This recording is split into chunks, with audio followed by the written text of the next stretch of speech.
कहानी है एक छोटे से पहाड़ी गांव शिवगिरी की, जहां सदियों पहले एक वीर शिकारी और सच्चा शिव भक्त कन्ना रहता था।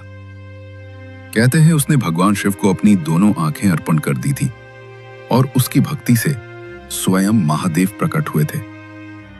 लेकिन गांव वालों ने उसे पागल कहकर पत्थरों से मार डाला। उसकी आत्मा उस पुराने शिव मंदिर में कैद हो गई जो तब से बंद पड़ा है।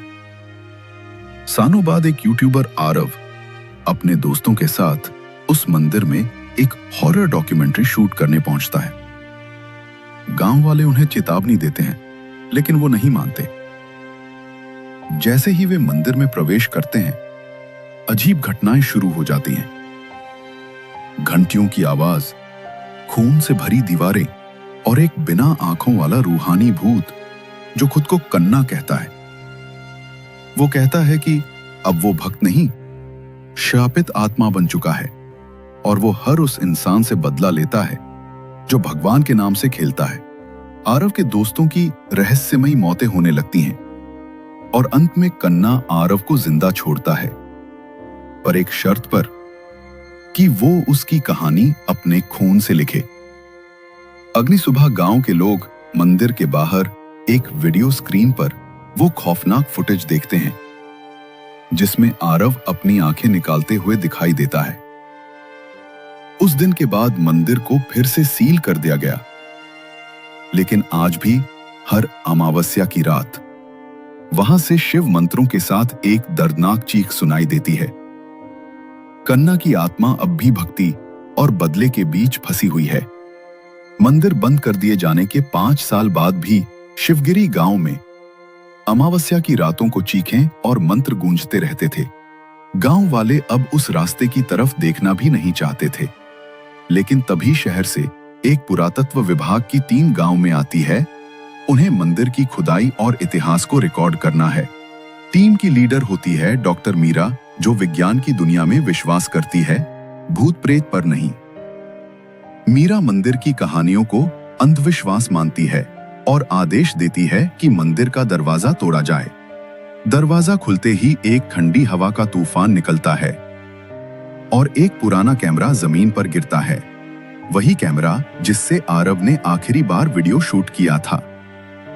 जैसे ही मीरा उस कैमरे को उठाती है, स्क्रीन पर कुछ चलने लगता है। एक चेहरा, एक आवाज। कहानी अभी खत्म नहीं हुई। धीरे धीरे मीरा की टीम के सदस्य अजीब व्यवहार करने लगते हैं। कोई रात को नींद में शिव तांडव गाता है, कोई अपने ही शरीर पर त्रिशूल का निशान बना लेता है। एक आदमी की आंखें खुद ब खुद फूट जाती हैं। मीरा, जो भूतों को नहीं मानती थी, अब डर और संशय में डूब चुकी थी।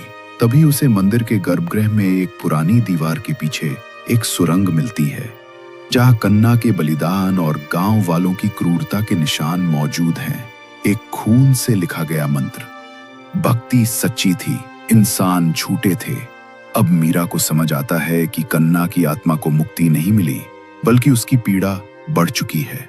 वो आत्मा अब न भक्ति मांगती है, न पूजा, सिर्फ न्याय। मीरा सबूत लेकर गांव लौटती है, लेकिन गांव वाले उसे पागल समझते हैं।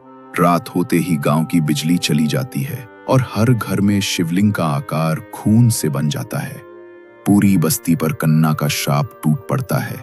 मीरा मंदिर की घंटी बजाकर भगवान शिव से प्रार्थना करती है और पहली बार कन्ना की आत्मा खुद सामने आती है। अब वो पूरी तरह राक्षसी बन चुकी होती है। आंखों की जगह आग जल रही होती है। मीरा उसके सामने हाथ जोड़कर कहती है, अगर तू सच्चा भक्त है तो अपने क्रोध से नहीं, क्षमा से साबित कर। कन्ना की आत्मा कांपने लगती है।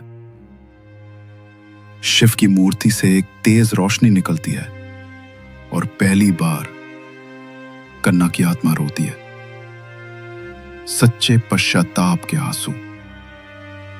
उसी रोशनी में वो धीरे धीरे विलीन हो जाती है। लेकिन जैसे ही शांति लौटती है, कैमरे की स्क्रीन पर एक आखिरी फ्रेम आता है। आरव की आत्मा, जो अब कन्ना की जगह मंदिर में कैद है, और कहती है, अब मैं हूं यहाँ का नया रक्षक और न्याय अभी बाकी है। कन्ना की आत्मा को मुक्ति मिल रही, लेकिन मंदिर अब भी शापित है, क्योंकि अब वहां कोई और है। आरव की आत्मा, जो पहले एक यूट्यूबर था, अब वो मंदिर का रक्षक बन गया है। पर उसके अंदर सिर्फ भय और बदला बचा है। उसकी आत्मा इंसान नहीं रही, वो एक छाया है जो अंधेरे में सांस लेती है और हर उस इंसान का शिकार करती है जो शिव के नाम का मजाक बनाता है। 1 साल बाद अयान नाम का एक 18 साल का लड़का अपने दोस्तों के साथ शिवगिरी मंदिर में घुस आता है। उनके कैमरे में कुछ नहीं दिखता, लेकिन वीडियो एडिट करते समय स्क्रीन पर एक चेहरा झलकता है। बिना पलक झपकाए उन्हें देखता हुआ चेहरा। अगले दिन अयान का एक दोस्त गुम हो जाता है और फिर दूसरे की आंखें फूट जाती हैं और तीसरा पागल होकर बार बार बोलता है, वो देख रहा है, वो सब देख रहा है। अयान सच का पता लगाने फिर मंदिर पहुंचता है। वहां उसे एक पुरानी डायरी मिलती है, आरव की।